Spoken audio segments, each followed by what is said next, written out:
শেখ মুজিবকে অনেকেই ঘৃণা করে কেন জানেন? বাকশাল এবং ৭২ সংবিধান আমাদের গাড়ি চাপিয়ে দিয়েছে শেখ মুজিবুর রহমান। মৌলানা ভাসানীকে অনেকেই ভালোবাসে কেন জানেন? ভারতীয় আগ্রাসন এর বিরুদ্ধে সে সারা জীবন লড়ে গেছে। এরশাদকে এদেশের মানুষ ঘৃণা করে কেন জানেন? ৯টি বছরে ভারতের গোলামি করে গেছে।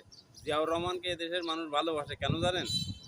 ভারতীয় আগ্রাসন রুখতে তার যা করণীয় সে করে গেছে, শেষ পর্যন্ত সে জীবন দিয়ে দিয়ে ভারতের আগ্রাসন রুখে গেছে। শেখ হাসিনাকে সবাই ঘৃণা করে কেন জানেন? এই দেশটাকে ভারতের একটা অঙ্গরাজ্য বানাতে চেয়েছিল। খালেদা জিয়াকে মানুষ ভালোবাসে কেন জানেন? ভারতীয় আগ্রাসনের সামনে কখনো খালেদা জিয়া মাথা নত করেনি, নতি স্বীকার করেনি। এই জন্যেই ডক্টর ইউনূসকে মানুষ ভালোবাসে কেন জানেন? যে জিয়াউর রহমানের পথে ডক্টর ইউনূস এদেশকে ভারতীয় আগ্রাসন থেকে রুখে দেওয়ার জন্যে আপ্রাণ চেষ্টা করে যাচ্ছে, লড়ে যাচ্ছে। বিএনপির বর্তমান প্রথম সারির সব নেতাগুলোকে এদেশের মানুষ বর্তমানে ঘৃণা করা শুরু করেছে কেন জানেন? কারণ তারা ভারতীয় দালালিতে নিমজ্জিত হয়েছে, এই জন্যেই।